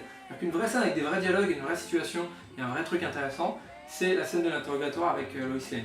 Parce que c'est le seul moment où tu as cette espèce de mec, donc, salut, je sais que je suis surpuissant, mais je fais exprès d'être faible devant vous pour vous montrer que je veux pas vous faire de mal. Et l'autre, elle lui pose des questions, et puis il y a ce côté bienveillant où il dit aux gens clairement, vous pourrez pas m'arrêter, je suis trop fort pour vous, vous pourrez pas m'arrêter, mais c'est vraiment le fait que je sois là montre clairement que je suis de votre côté et que je veux être de votre côté. Il faut que vous me croyez sur parole, vous n'avez pas le choix de toute façon. Moi je trouvais ça bien, cette espèce de truc de si je veux, je peux vous péter la gueule, cette espèce de confiance en ce que je peux, dans ses pouvoirs. Tu vois qu'il y a des choses bien dans le film. Non mais c'est la seule scène mieux. Non, c'est pas la seule scène. C'est la seule scène qui fonctionnait pour moi. Il y a des trucs changés, pareil si on va dans le détail. Moi j'ai trouvé ça génial qu'ils aient gardé ce point très important dans le duo. Superman, Lois Lane, et pas Clark Kent, on va en parler de Lois Lane. Mais justement ce duo qui est Lois Lane, normalement, le problème de Lois Lane, c'est que c'est un obstacle à Superman pour qu'il sauve les autres. Et elle passe son temps à tomber du ciel, et il doit tout le temps aller la sauver pendant qu'il se bat avec tout le monde. Bon, déjà, et ça c'est une forme, il le fait 4 fois dans le film, c'est une forme d'humour qui marche très bien, et je trouvais ça intelligent de réinjecter ça. Mais c'est pas drôle dans le film. C'est pas censé être drôle, c'est-à-dire il arrange genre non, bien sûr, mais c'est pas... Il y a ce côté récurrence de se dire ça devient chiant, mais c'est drôle, mais c'est chiant dans le film en tout cas. Moi je trouvais ça... Il y a plutôt le côté chiant encore, plutôt que avec Superman qui dit avec nous, encore, tu vois, oui, parce qu'il ça en fait trop. Mais ce que je veux dire, ça me gêne pas qu'ils doivent la sauver régulièrement parce que c'est un cliché et on est obligé d'avoir ça. Voilà. Non, par contre, la romance du film est quand même génialistiquement nulle. C'est-à-dire qu'on a ce truc, donc ils se rencontrent plus ou moins, ils se croisent, voilà. Elle enquête sur lui, machin, elle le retrouve. En gros, à ce stade du film, ils sont plus ou moins potes. Ils sont pas vraiment... Il n'y a pas encore eu vraiment une démonstration de vraie attirance, des vrais trucs. Et à un moment du film, il sauve Lois Lane qui tombe d'un avion sans faire exprès, qui a eu un gros coup de bol, parce que si elle était restée sur l'avion, elle avait plus de chance en tombant de l'avion qu'en restant sur l'avion. Déjà c'est un gros coup de bol, mais bon, ok, admettons. Il la sauve, il la repose, et là, il s'embrasse. Bah oui, oui, mais embrassez-vous, mais c'est tellement logique. C'est-à-dire qu'il n'y a aucun... C'est pas du tout amené. C'est-à-dire que je suis allé le voir avec une copine à moi qui est super fan de Superman et justement du côté romantique, Lois Lane, machin, le côté de la série, Smallville, tout ça, le côté fille un peu du Superman, des Superman. Elle a vu cette scène, elle avait quoi? Enfin, même elle, le côté soi-disant romantique qu'ils ont mis là exprès pour plaire aux filles, elle a rejeté totalement parce que c'était pourri, c'était amené de manière ah oui, peut-être qu'ils s'embrassent. Bah embrassez-vous. Et non, il faut une romance, ça se crée, ça s'écrit. Le mec qui a écrit ça, il a aucune idée de comment écrire une romance au cinéma. C'est-à-dire qu'il faut faire monter un truc. Le mec qui écrit ça, tu l'aimes pas par défaut. Donc. Mais oui, c'est ce connard de comment ça s'appelle là Goyer, David S. Goyer, voilà. David S. Goyer, c'est le mec qui ruine tous les scénarios. Je me demandais si c'était pas lui derrière le Superman Returns aussi déjà, mais je crois pas. Mais moi, pour le coup, j'ai trouvé que dans Superman Returns, ce que je voulais dire tout à l'heure, c'est quand on parlait de ce que j'ai aimé et pas aimé dans le film. Moi, de ce que j'ai pas aimé dans le film, c'est pas les problèmes de scénario qui, pour moi, sont acceptables parce que c'est un blockbuster et il faut que ça aille vite, on n'a pas le temps de tout faire. Donc, il y a un niveau d'exigence super bas, quoi. Non, c'est pas super bas. Moi, j'ai vu 1 milliard de fois pire. Enfin, tu vois, The Avenger, de la minute 1 du film à la dernière du film, je souffre. Non mais bon, parce que c'est con, c'est complètement débile. On part pas là-dessus, je suis d'accord, mais on part pas là-dessus. C'est comme si on filmait un centre de rééducation pour les trisomiques et on te montre ça pendant 1h30. Pour moi, The Avengers, c'est l'équivalent de ça. Et encore, je suis sympa, je pense que ça serait plus intéressant de voir les trisomiques. Il faudrait faire un truc sur Avengers. Je suis pas un défenseur absolu d'Avengers, mais je trouve ça beaucoup mieux fait. C'est Black Caramba. Je trouve ça beaucoup moins con. Tu ouvres un Caramba et écrit Avengers. Je trouve ça beaucoup moins con que Superman. Ah non, moi je trouve ça Superman, comment tu peux dire il y a rien de... Non, il y a pas une seconde où tu y crois dans The Avengers. Pas une seule seconde. Laissons tomber Avengers. Mais comment tu peux dire oh les faiblesses de scénario m'importe peu dans Man of Steel machin quand la moitié du film c'est une espèce de truc comme ça décousu avec des flashbacks dans le désordre qui n'a aucun sens, qui te font chier, qui sont inintéressants au possible. Et justement ce que j'ai trouvé intéressant c'est que pour le coup contrairement à Batman Begins, moi j'ai trouvé ça beaucoup plus intéressant comment il t'explique les origines de Superman. Comment il les explique les origines de Superman? Bah justement tu les vois les origines de Superman. D'abord tu vois ses origines d'un point de vue. Moi je vois des anecdotes, je vois pas une origine, je vois pas un mec qui grandit et qui se crée une espèce de truc. Je vois des anecdotes dans le désordre, c'est-à-dire que t'as pas cette idée de... C'est pas grave parce que finalement c'est l'ensemble qui va créer la mémoire de ses origines. Oui mais... ça marche pas. Bah, c'est le fait d'avoir vu comment c'était sur sa planète, quand il était bébé et qu'il avait ses parents qui l'ont sauvé. C'est le fait de savoir qu'il est atterri chez des... Il faut absolument sauver le codex. C'est quoi le codex? On le sait, on le saura plus tard. On le saura plus tard, mais voilà, on sait qu'il a été, comment dire... Il a été recueilli. Voilà, il a été recueilli par un couple d'humains, ça on n'a pas besoin de le montrer. On le sait tous. On connaît l'histoire de Superman. Ne serait-ce que le costume, pour moi, c'est la première fois que le costume c'est bien amené, c'est la première fois que c'est logique et cohérent. Alors, ok, bon. Non, je suis désolé, c'est mieux amené. On revoit tous les films de Superman, on revoit toutes les séries. Ça.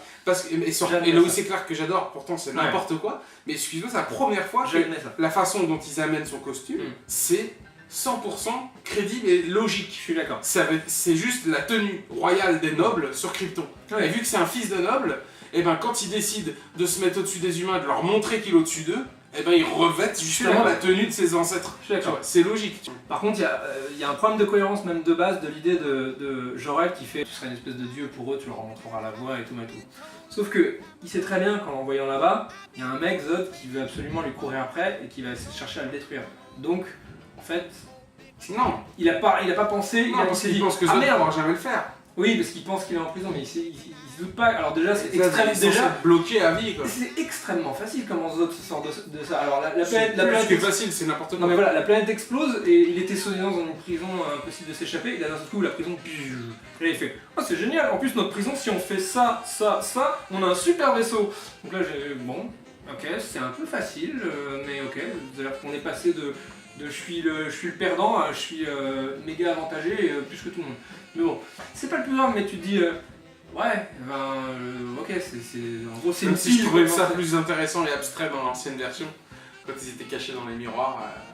Ouais, mais non, mais visuellement c'était intéressant. Kitsch. Visuellement c'était kitsch, mais il y avait l'idée de, voilà, il se passait un truc qui faisait que ça délibérait, et que c'était pas... Ce qui est logique en même temps, si la planète explose et que tous les centres de contrôle se désactivent en explosant, c'est logique que la prison qui est à je sais pas où, elle se désactive aussi. Ouais, je trouve ça un peu gros. Mais bon, c'est pas le pire. C'est pas le pire. Non, on a aussi cette super scène. Alors oui, génial. L'origine du début sur Krypton, on nous le raconte 2 fois. Est-ce que c'était nécessaire? On nous le raconte déjà pendant une bonne vingtaine de minutes. Je me disais d'ailleurs, bon, c'est un peu long, mais c'est fun. Il y a une planète, il y a des trucs. On te présente plutôt bien le truc, même si encore une fois il y a cette idée de ah il faut absolument prendre le codex, donne-moi le codex. Et non, je ne te donnerai jamais le codex, car le codex. Moi je dis c'est quoi le codex? Et on te le dit 1 heure après, genre ah oui, le fait le codex c'est ça. Ah, tu pouvais pas me le dire au moment où ça m'intéressait, enfin parce que maintenant j'en ai plus rien. Enfin, c'est pas que j'en ai plus rien à foutre, c'est que c'est devenu totalement accessoire. C'était la raison de courir. Oui, mais c'était la raison de courir des mecs, tu te dis ah oui, c'est important, pourquoi? Bah tu devines bien que ça va leur donner un pouvoir qu'ils ont pas. Oui, mais tu devines bien, mais ce que je veux dire c'est une façon de le faire bien. Aurait été de mettre au début à la limite une espèce de truc genre la planète est en train de péter et ils envoient Kal-El et machin et tu vois qu'ils viennent de se battre et qu'il s'est passé 1000 trucs et voilà. Donc tu dis ah je comprends pas tout mais il y a l'idée de Krypton qui pète et après tu nous racontes donc la jeunesse de Superman sachant qu'il vient d'une autre planète qui a pété et après quand il découvre le vaisseau donc t'as Russell Crowe qui arrive salut nanana et là flashback et là on nous montre ce qui se passe et là on comprend le codex, on comprend tout parce qu'il explique tout parce que machin et que c'est résumé, que ça va plus vite et on comprend tout, on comprend Zod, on comprend nanana. C'est-à-dire que ça aurait été mieux que de nous le raconter 2 fois et dans un où tu n'as pas assez d'éléments pour tout comprendre ou être impliqué pleinement et dans l'autre où je sais pas, où c'est mal raconté, ou je sais plus. Donc voilà, ça te permet juste de faire un truc 3D rigolo. Ce que je veux dire c'est que d'un point de vue scénaristique, il y avait une façon de faire ça beaucoup plus efficace et voilà. De même que, encore une fois, dans l'enchaînement des scènes, il y a ce truc génial de le vaisseau de Superman arrive sur Terre, il touche le sol, scène suivante, tu vois donc un mec, on sait pas qui c'est, un mec, un brun avec des yeux bleus, sur un bateau, c'est probablement Superman parce qu'il ressemble au mec de l'affiche, mais on sait pas, rien ne nous le dit. Ouais. Il est sur un bateau et puis oh là là, attention, et là d'un seul coup il soulève des trucs et il fait machin, il dit ah bah ça doit être Superman. Mais pourquoi il est arrivé là? Pourquoi? Comment? Ok. Ah, il y a des... Non mais tout ce qui t'a pas plu en fait c'est le montage là pour le coup, c'est le choix. Non, non c'est la narration. Sur le scénario, c'était écrit comme ça. Tu vois ce que je veux dire, c'est que... Pas forcément. Bah si, oui, non mais logiquement. En parlant de montage, en parlant de produits finis, la narration du montage, qui est particulièrement celle des flashbacks, oui, mais... tu l'as pas trouvé. Moi je suis d'accord que moi au début, très franchement, moi au début j'ai cru qu'il y avait un problème dans la projection. Quand j'ai vu la météorite de Superman s'écraser et qu'on passe au bateau, la rupture au son et à l'image elle est tellement mauvaise que j'ai trouvé que l'effet voulu, j'ai compris ce qu'il voulait faire comme effet, ça ne marchait pas. Et ça ressemblait plus à un problème technique qu'à un effet voulu dans le film. Donc je suis d'accord là-dessus, il y a un problème de... Tu as un choc tellement bizarre, tu sais plus où t'es après, tu sais plus. Moi aussi j'ai compris l'impact, mais ce que je me dis c'est que je me disais bon bah ok, le but est de te prendre au dépourvu et de partir de pas zéro, mais de te dire ah tiens il est fondu dans la foule, donc nous si on le reconnaît pas, ok. Donc après on le voit faire des efforts, faire des exploits et donc machin. Et je me dis ah tiens la façon dont ça va être raconté après, peut-être on aura moyen de savoir vraiment ce qui se passe, on revient vraiment en arrière et on nous raconte le truc dans l'ordre et on est vraiment mis sur les rails et après on voit la suite. Sauf que on nous raconte ah quand il était ado, ah et puis on revient en arrière, ah et puis en avant, puis en arrière, puis en avant, puis en arrière. Enfin, ce que je veux dire c'est qu'au lieu d'avoir cette idée de crescendo, de tu sais genre Superman apprend ça, d'accord, tu sais de ce qu'il apprend dans la vie le fait évoluer ensuite, il apprend ensuite ça, il apprend ensuite ça, il apprend ensuite ça, on nous le balance pêle-mêle comme si c'était pas important et avec évidemment cette leçon extrêmement importante de tu vas faire de grandes choses. Non, mais ce que je veux dire c'est qu'il est répété, sans déconner 4 fois, c'est le seul truc du film. Il y a cette scène géniale, alors moi j'étais à gerber, la scène quand ils sont dans l'école là, qui se met dans le placard. Alors, bonne idée du film, voilà, j'ai un point positif, le truc de je maîtrise pas mes sens, attention, je vois trop de trucs. Ok, et il s'enferme dans le placard, sa mère vient le voir, et puis il fait oh la terre est trop grande, machin, je sais pas, il dit la terre est trop grande. Et là, au lieu de lui répondre un truc un peu réaliste, un peu crédible, genre pourquoi tu dis ça, machin, qu'est-ce que tu veux dire par là, machin, qu'est-ce qui se passe quoi? Elle lui fait eh bah rapetisse là. Tu sais genre oui, bah oui c'est la première réponse qui me vient. Tu sais on a l'impression qu'elle lui répond genre ça, comme ça quoi. J'étais là genre mais c'est quoi cet échange qui veut rien dire quoi? Non, rapetisse là, merde, je sais pas moi, enfin... Du tout, j'ai un dinosaure qui me poursuit. Bah je sais pas, mets-lui une peau de banane par terre, je sais pas moi, qu'est-ce que j'en ai à foutre? Non mais je suis pas... C'est nul! Non mais un échange réaliste aurait voulu qu'elle dise mais pourquoi tu dis ça? Ah le monde est trop grand, trop vaste, trop de sens. Et là elle réfléchit, elle voit ce qu'il veut dire, et elle lui dit Dans ce cas-là, rapetisse-le. Mais réponde ça directement, comme si c'était le scénario. Entre deux chaises. J'ai lu le scénario. Mais c'est logique ce qu'elle lui répond, ce qu'il lui dit. Tout est parfait là-dedans. Là. C'est parfait. Ça n'a pas de sens. Mais si ça a un sens. Rapetisse-le, ça veut dire quoi? C'est un sens. Parce que ça t'a pas touché, peut-être, j'en sais rien. Non, ça veut dire quoi? T'es con. Non, mais ça veut dire quoi? Non, je rigole. Ça veut dire quoi? Non, mais par rapport à ce qui se passe. En gros, ce qu'il lui dit, c'est qu'en fait, il perçoit tellement d'informations qu'elle lui dit fais comme si il n'y en avait qu'une.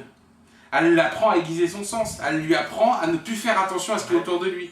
Lui, vu qu'il voit ça comme quelque chose de trop grand, elle lui dit si tu le vois plus petit, ça te dérangera moins.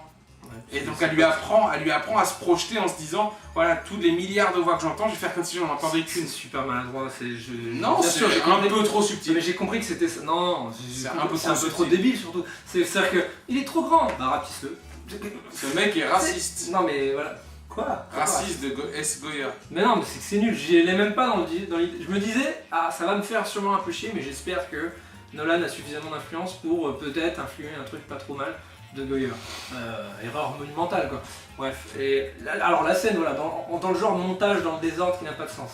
On va dire une espèce de chef-d'œuvre. La scène finale, après avoir détruit la moitié de Metropolis, et Superman ne se soucie guère de déplacer le combat ou machin, et donc s'en fout à peu près des humains, sauf de 4 à la fin, et de Lois. T'as cette scène géniale dans le Daily Planet. Dans le Daily Planet. Alors déjà je croyais que l'immeuble s'était effondré, mais bon, peut-être c'était une illusion de ma part. Il arrive donc, alors tout le monde est là, super souriant, tu vois la fenêtre, rien de détruit, aucun débris, aucune conséquence. C'est-à-dire que, alors on peut dire oui, c'était un an après, oui, bah il aurait attendu aussi longtemps pour venir, pour se pointer et tout. Ça me semble un peu étrange.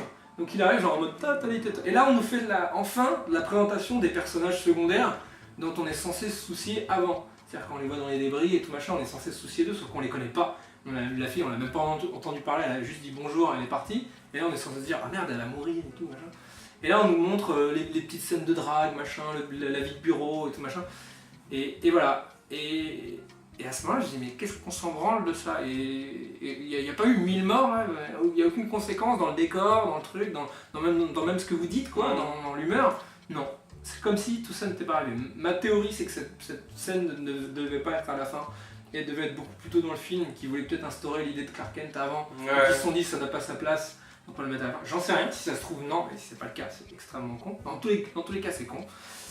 Parce que je me disais pendant tout le long du film, ah tiens c'est marrant, ils ont essayé d'éviter, dans cette version du film, ils ont essayé d'éviter l'idée de ah Clark Kent, enfin Superman c'est il met des lunettes, personne ne le reconnaît, pas de problème. Voilà, c'est un truc un peu ridicule comme le slip rouge qu'on a souvent pointé du doigt. Voilà. Et je me dis tiens c'est marrant, pendant tout le long du film ils évitent un peu ça et ils font autre chose. Ça peut être intéressant. Genre Clark Kent c'est cette espèce de mec qui se plante dans la campagne, machin, ça va être différent. Ok. Sauf qu'à la fin du film, en fait je mets des lunettes, personne ne me reconnaît, tout le monde m'a vu sur des millions de chaînes de télévision détruire une ville, on m'a bien vu en gros plan 1000 fois avec la technologie moderne par des journalistes et on ne me reconnaît pas. Enfin, c'est-à-dire que c'est mis comme le truc genre c'est super réaliste et c'est super crédible alors que c'est nul. On arrive avec le truc le plus ringard. C'est comme s'ils mettaient slip rouge à la fin. Et au fait, j'ai un slip rouge. Toi, et là c'est et au fait, je suis Clark Kent. Et c'est genre finir là-dessus, c'est la cerise de merde sur le tas de merde. C'est-à-dire que c'est le truc genre en plus on est con. En plus, ah oui on avait oublié un truc qui était peut-être intelligent, on va le faire. On va faire un truc débile à la place. Tu vois ce que je veux dire? Je suis pas d'accord. Mais c'est horrible, c'est horrible. Non, je suis pas d'accord, c'est pas horrible. Non. Que tu puisses pas trouver l'idée, que ça te plaît pas l'idée, d'accord. Tu dis que c'est horrible, non, je suis pas d'accord. C'est-à-dire que la façon dont c'était fait comme ça, je suis sorti du film, je me disais putain, ça me donne presque l'impression que Superman Returns c'était mieux, sans déconner. Alors, si je peux parler, pour en revenir à ce que je voulais dire tout à l'heure, moi ce que j'ai aimé ou pas aimé dans le film. Donc tout ce que tu as dit dans le général, ça m'a pas dérangé autant que toi. Vraiment pas. Donc l'exigence, évidemment. Non, c'est pas une question d'exigence, c'est une question de goût. Je pense. En baisse. Non, c'est pas en baisse puisque. On s'en fout maintenant que ce soit bien écrit, bien filmé, ça peut être n'importe quoi du moment qu'il y a un Superman dessus. Non, justement, je dis pas que c'est pas. Je dis pas que c'est pas bien écrit et que le film n'est pas bien fait. Je dis juste que je trouve ça plutôt pas toujours mal écrit. Je trouve que c'est plutôt bien écrit et que parfois il y a des défauts. Alors que toi tu trouves que l'ensemble est une merde monumentale. Oui. Alors que la preuve qu'on ne peut être d'accord, c'est qu'on est d'accord sur Star Trek, donc ça sera une autre vidéo. Mais justement, mais pour en revenir à Superman, les films côte à côte, c'est un choc monumental. Moi, ce qui m'intéresse dans Superman, c'était quand même cette notion de super-héros qui est quand même assez forte et qu'on ressent, je trouve. Et on a ce côté, genre, voilà, on a un personnage super, on a un personnage qui a un super pouvoir et qui va pouvoir sauver les gens de manière super. Dont on ne connaît pas la philosophie ni la psychologie, on ne connaît pas. Comme dans quasi tous les Superman. Non, on connaît Iron Man, on connaît... Ah, les Superman, oui. Superman, oui. Et le problème, c'est qu'Iron Man, on le connaît, mais c'est de la merde, donc je non, c'est génial. Bon, ok. Bref, voilà, c'est un truc où... moi, je pense qu'Iron Man, vraiment, même Forrest Gump, il se ferait chier. Mais enfin, bref, ça, c'est des petits pics gratuits.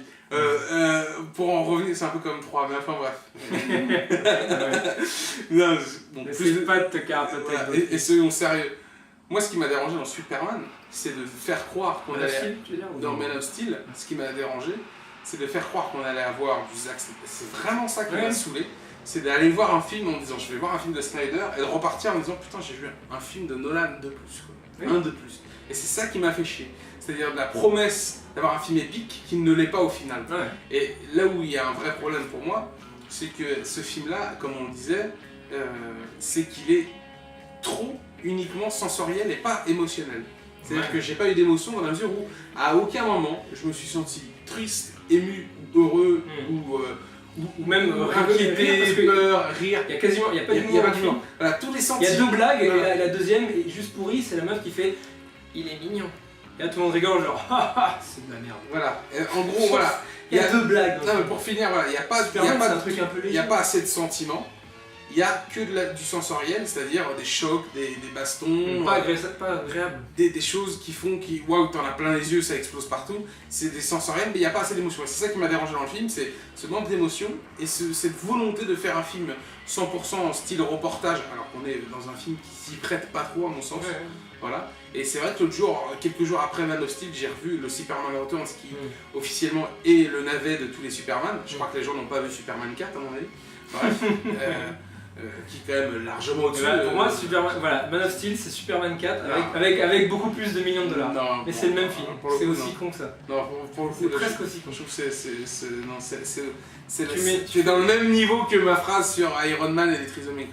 Non, c'est n'importe quoi. C'est clairement n'importe quoi. Mais bref, c'est pas grave. C'est aussi con. C'est aussi con avec plus d'argent, parce que là, tu pas d'argent, donc il y a un côté toc. Là, il y a un côté. Non, il y a des trucs super intelligents dans Man of Steel. J'aimerais bien savoir les. Mais je te le dis, moi, je trouve. Ne serait-ce que, comme quand tu critiques énormément cette scène avec le père qui lui dit non, bouge pas, et l'autre qui va pas. Certes, c'est con, la façon dont c'est amené, c'est très con, mais ce qui en dégage comme idée, c'est très fort, et il y a plein de choses comme ça dans tout le long du film qui sont très fortes et que je trouve très intéressantes. Et je trouve ça vachement intéressant, comme tu dis, d'avoir pris Zod comme premier méchant, parce que voilà, tu es là, à la fois en même temps, tu découvres un personnage qui est plus fort que toute la Terre, et soudainement, bah non, tu gâches la fête en disant bah non, en fait, il y en a d'autres comme lui qui vont arriver. Après, voilà, il y a d'autres trucs qui vont pas, mais moi, ce qui m'a principalement gêné dans ce film, c'est pas ces défauts d'écriture, c'est cette volonté esthétique de faire un truc pseudo-reportage, alors que derrière, c'est pas un truc qui s'y prête, quoi. Et il y a eu cette promesse un peu pas tenue de te dire j'allais voir Zack Snyder, de voir un film de Snyder sans ralenti. Franchement, je m'avance un peu.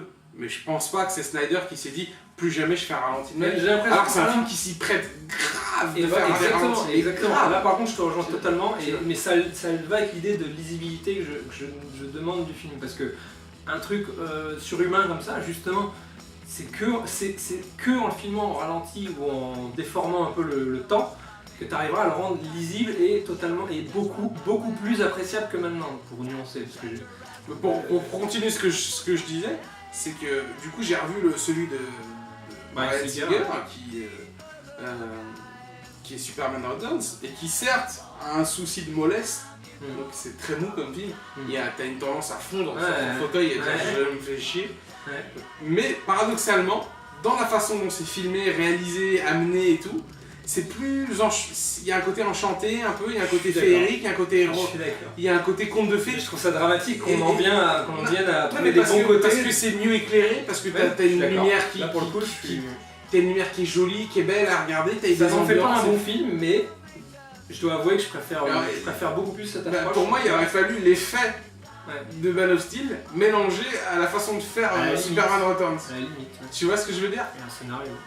Non mais quand je Ouais, dis ça va pas, l'effet, mais- tu vois, je veux dire ce qui se passe, ils ont choisi de faire le père comme ça, ils ont choisi le costume comme ça. Je te parle pas de la façon dont c'est détaillé dans la continuité dialoguée, mais les faits concrets, les éléments importants du film, de les transvaser dans la façon d'écriture du Superman Returns, À la limite. avec son esthétisme. Avec un peu d'humour aussi. Ouais, avec un peu d'humour.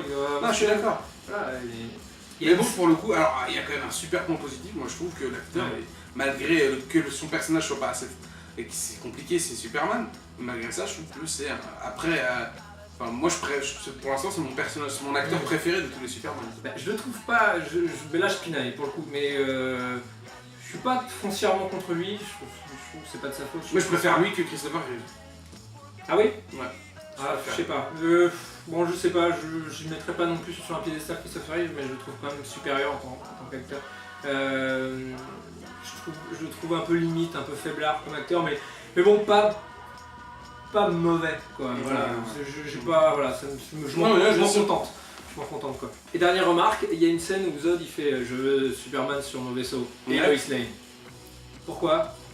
Pour rien, pour qu'elle puisse s'échapper. Non, c'est pas vrai. C'est parce que Y a Superman aucun- est indestructible, comment lui faire du mal? Bah, prends-nous quelqu'un qu'il aime bien. Ils s'en prennent même pas à elle. Bah, c'est Non, pour mais- le faire après. Ils s'en prennent à lui.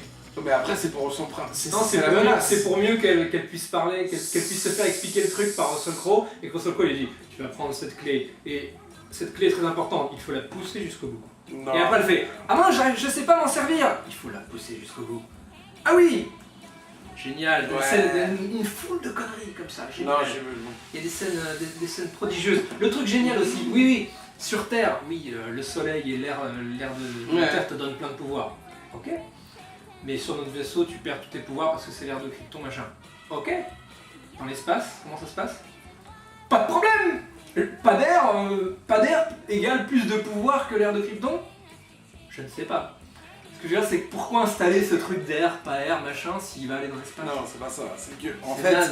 c'est que la force l'attraction terrestre... C'est pas que ça, ils disent clairement l'air, je l'ai vu deux fois. Le champ magnétique de la Terre n'est pas le même que sur Krypton, du coup, c'est pour ça qu'il peut voler. Et en fait, en vrai, C'est pas que ça, je c'est t'appelle- le pouvoir, c'est la force aussi.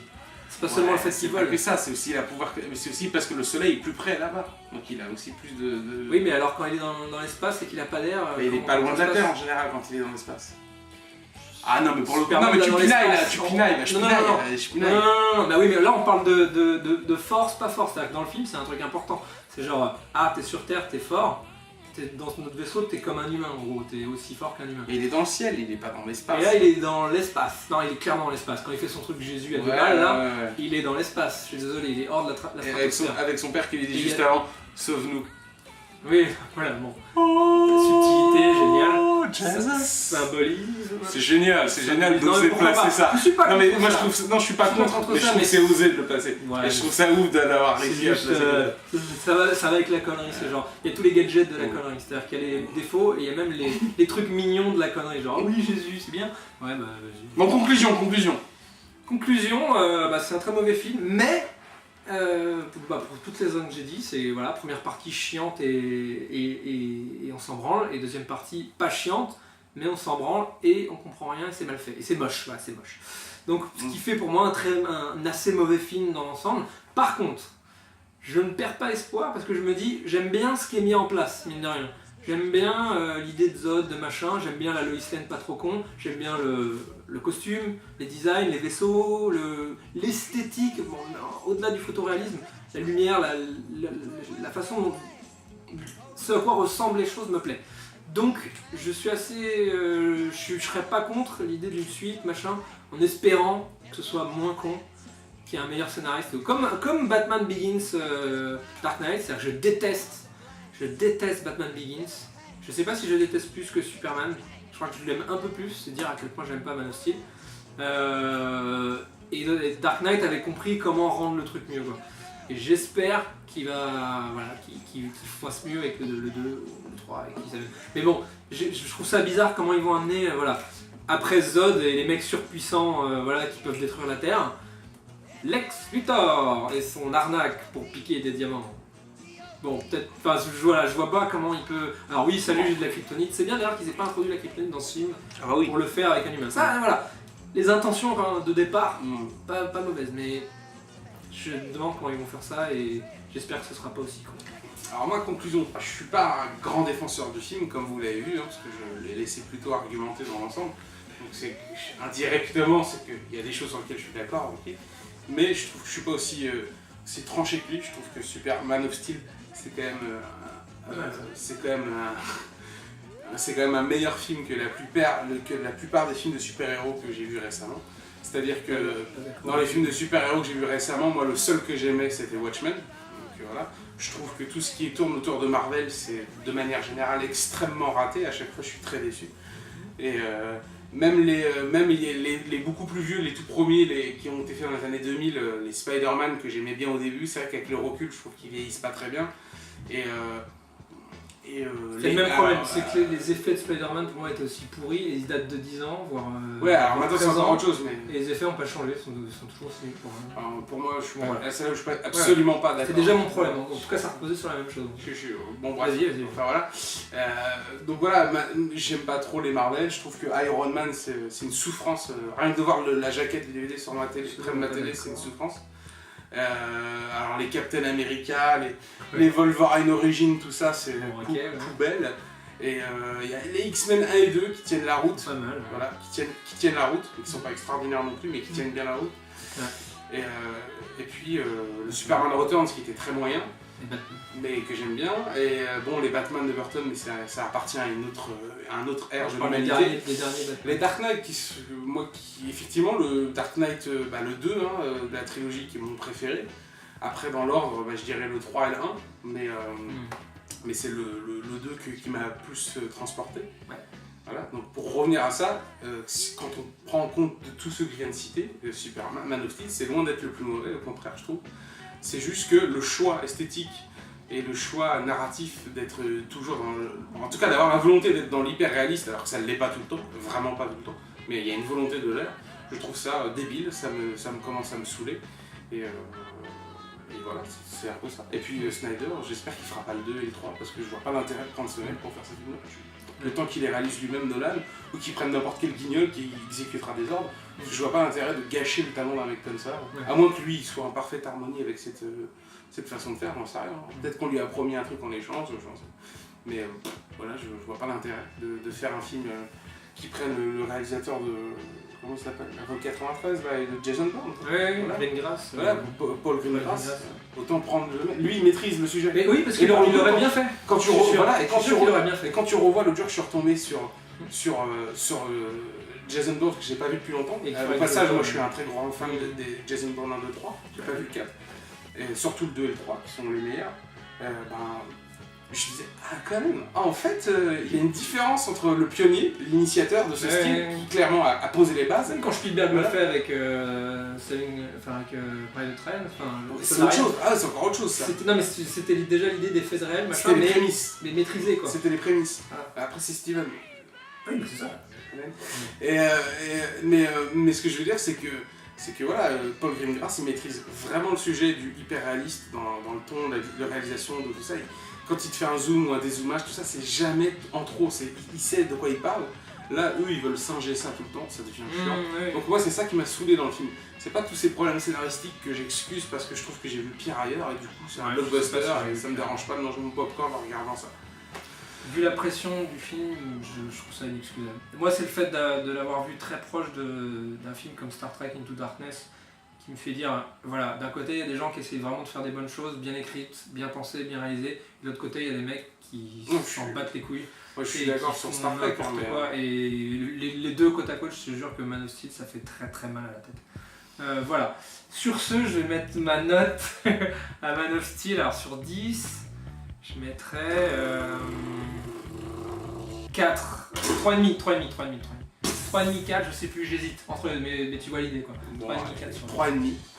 Allez, 3,5. Et moi je vais lui mettre 5,5. bah si. Ce qui est pas beaucoup. Bah, il y a la moitié que j'aime bien dans le film et l'autre moitié Ah, que j'aime d'accord. pas. D'accord, laquelle moitié Ce que j'aime bien dans le film, c'est toute la réinvention, l'interprétation du personnage et de l'univers du personnage qui m'ont plu. Et puis Dragon Ball Z pendant un certain temps du film. Voilà, tous ces passages-là qui m'ont plu. Et puis ce que j'aime pas, c'est le choix tout le temps de réaliste, ça me saoule. D'accord. Ok. Voilà, j'espère que ça fera réfléchir certains d'entre vous et surtout ceux qui ont aimé le film, car je pense que vous êtes des gens terribles et vous devriez Ne mourir. l'écoutez pas. Voilà. Ne l'écoutez pas. Il adore Madame Doubtfire. J'adore Madame Doubtfire, ça n'empêche pas que... Salut.